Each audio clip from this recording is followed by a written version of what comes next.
ta besonin si që besonim ne. Dhe këtu e kam fjallën për të gjithë partnerët tanë të çmuar në këtë rrugë ku mbështetja e tyre ka qenë pa asnjë diskutim me një rëndësi të dorës parë. Dhe në atë anketim publik që bëm aso kohe për të matur pulsin e opinionit publik shqiptar, morëm 2 të dhëna shumë domethënëse, në dukje kontradiktore, por në përmbajtjen e tyre tërësisht komplementare. 90% e shqiptarëve mbështesnin fuqimisht vetingun e gjykatësve dhe të prokurorëve. Dhe ju e dini shumë mirë, të paktën në shqiptarët që janë të sallë, e dini shumë mirë që të bësh bashkë 90% të shqiptarëve për një çështje është diçka jashtëzakonisht e rrallë. Edhe për orën që po zhvillohet takimi sot, unë e bindur që po të kishim një votim të shtetë mes shqiptarëve, do kishim mosdakorsi nëse është mëngjes apo është mbasdite. Dhe tjetra ishte përgjigja mbi a besoni ju që në jetën tuaj në Shqipëri do të shikoni fundin e pandëshkueshmërisë dhe barazinë e njerëzve para ligjit? Mbi 80% ishin mosbesues. Pra, mbi 90% e shqiptarëve donin që të bëhej vetingu dhe e mbështesnin fuqimisht reformën drejtësi, sepse ishin të raskapitur nga një drejtësi tërësisht e pa barabartë në raport me ligjin dhe me ta, por mbi 80% e tyre nuk kishin besim se do shikonin në të gjallë të tyre një spostim të pushtetit të drejtësisë drejt barazisë para ligjit. Dhe për hir të vërtetës, askush nuk mund t'i verifaj të gjitha atyre që ishin aq mosbesues, pasi nuk ishte thjesht e përditshme atyre që prej vitesh ju provonte se drejtësia ishte një iluzion në Shqipëri, por ishte historia e shtetit shqiptar, qysh nga viti 1912, që provonte vetëm se pushteti i drejtësisë ishte në duart e më të fuqishmëve të politikës. Demokraci, monarki, diktatur, pastaj përsëri liri me nuanca demokracie, pavarësisht nga kalimet e sistemeve, një gjë ishte e pandryshuar.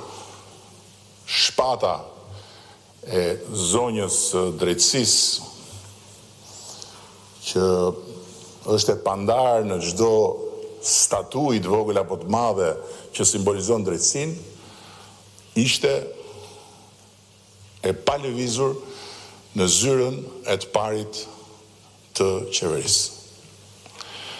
Dhe në vitin 2013, ne bëm atë që s'kishte guxuar ta bënte askush më parë, madje as nuk e kishte hyrë me imagjinat atë deti që ne vendosëm të hymë në këmbë. Duke vendosur diçka dramatike për njerëz që përfaqësojnë një pushtet politik dhe një pushtet politik në shumicë, të dorëzojmë shpatën tek një forcë tjetër dhe të krijojmë kushtet që në këtë hapësirë të bashkëjetesës mes nesh të krijohet një pushtet tjetër, real dhe realisht i pavarur nga pushteti politik.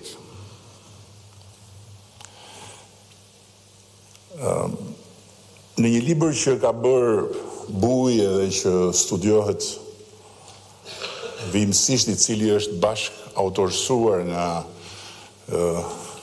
një çmim Nobel, Daron Acemoglu, i cili titullohet Pse bien vendet apo Why Nations Fail,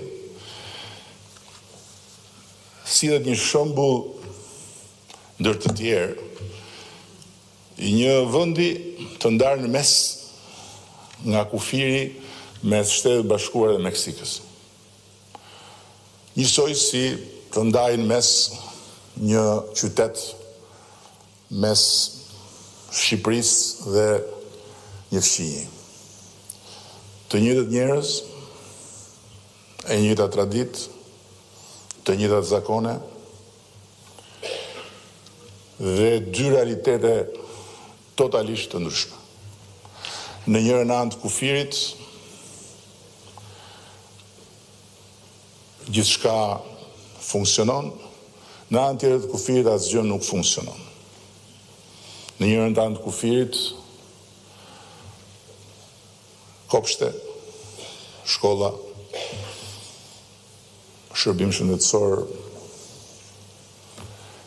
dhe përgjithsisht qetësi publike, në anë tjetër të kufirit, krim, drogë, e të gjitha të tjerat radhë. Pse? Njëtë njerëz. Sepse në njërën anë të kufirit sundon ligji i cili garantohet nga institucionet, në anë tjetër të kufirit sundon forca dhe ekuilibrat garantohen nga forcat mbi ligjin në territor. Dhe pikërisht këtu është madhështia, por edhe vështirësia e sfidës sonë. Me këtë reformë që sot është e shkruar e zeza mbi të bardhë në letër dhe që ka filluar të japë rezultate të prekshme, ndërkohë që duhet të garantohet në jetëgjatësinë e vet, jo nga njerëzit, po nga institucionet. Ndërtimi i institucioneve të projektuara në atë reformë nuk është një proces që mund të përmbushet as në një dekadë dhe as në 2 dekada.